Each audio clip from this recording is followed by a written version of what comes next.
Hello everyone, my name is Cybertronian Beast, and this is my first toy review. We're going to take a look today at the Titanium series, Rodimus Prime.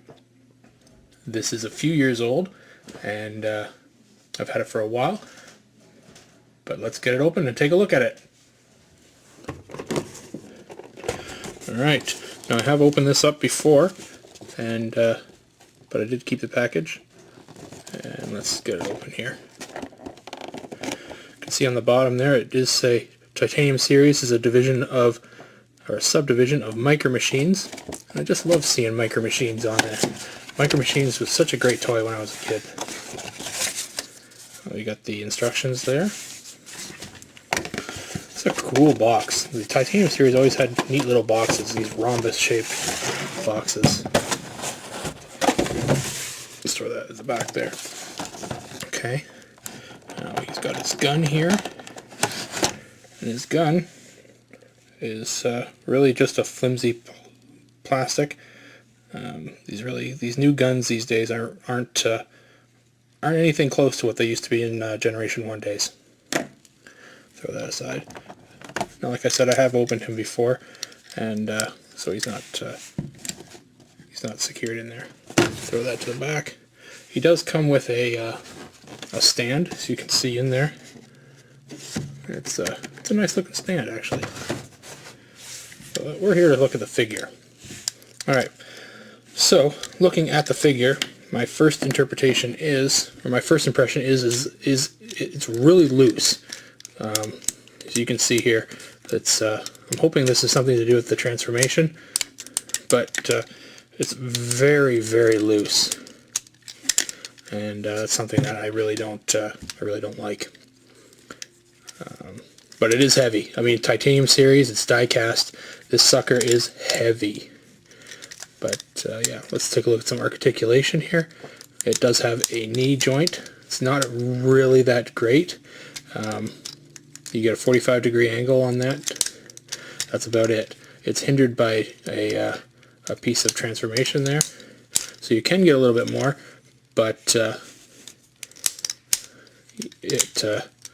get in robot mode, you really do need to have it only move 45 degrees.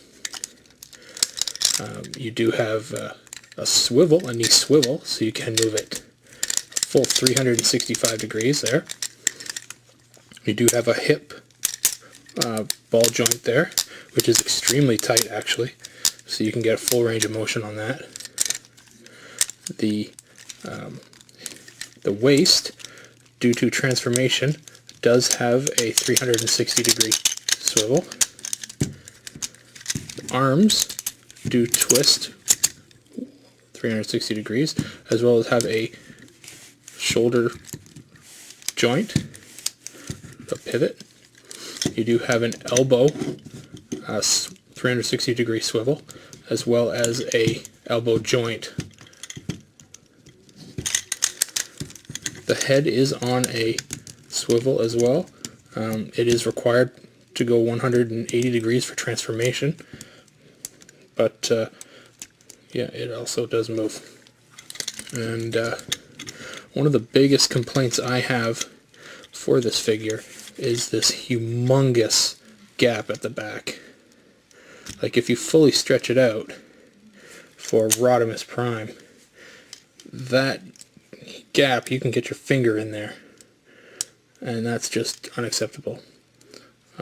But other than that, it's an okay figure. It's nothing to write home about. So that's him in robot mode. Let's get down to transformation. So what you want to do first is you want to pivot the head 180 degrees, like I talked about before, and you can flip up the hood area. You want to bring it out, and you can spin around the windshield, and it should click in there. What you do next is you'll flip around this wing 180 degrees, and you actually pinch together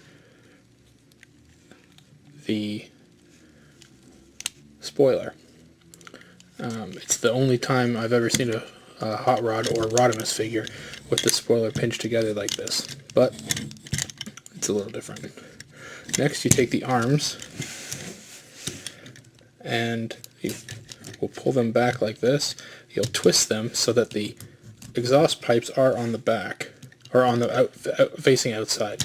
You'll then twist the forearm again so that the exhaust pipes are on the outside, twisting it up and pushing it in so that it locks in.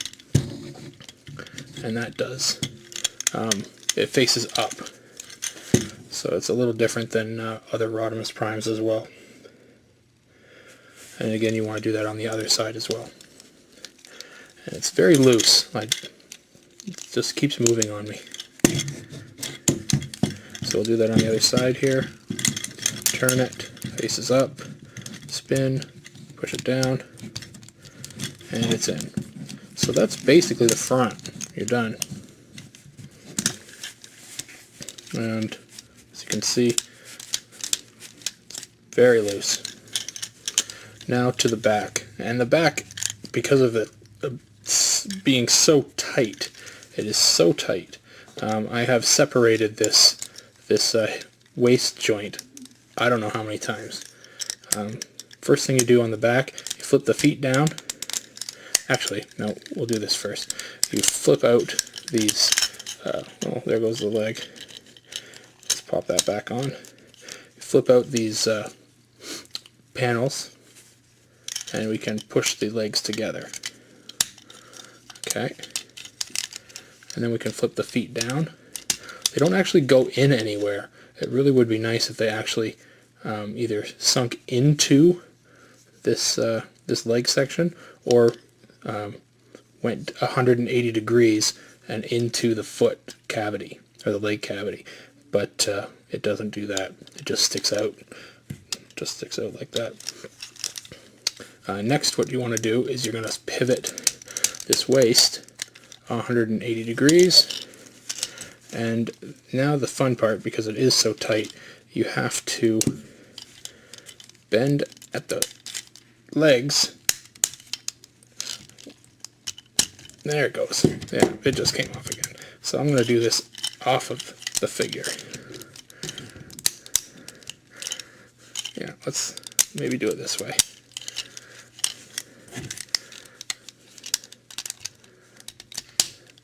Okay, so there goes that.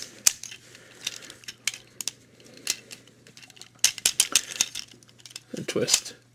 And there we go. There are tabs here.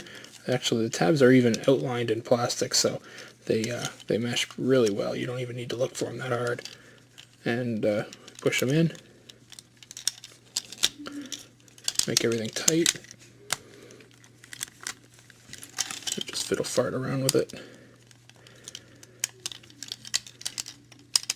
And his gun from before, if you see this little cavity in the bottom here, his gun from before, which is a nice little feature, just kind of slides into this cavity. And it just sits there. It's actually kind of a nice feature. And there he is in his alt mode. And he rolls very nicely, actually. Yeah. And he looks pretty good for a representation of Rodimus Prime. Do I like him? Out of a scale of 1 to 10, I would give him maybe a 5. A light 5. I'm not overly happy with the figure. Perhaps they are limited by the fact that it is made out of die-cast, the majority of the figure, but it is an okay figure. Would I recommend it? No. No, I wouldn't. But there it is. Regardless, there it is. It's a titanium series, Rodimus Prime. And my name is Cybertronian Beast. And we'll see you later.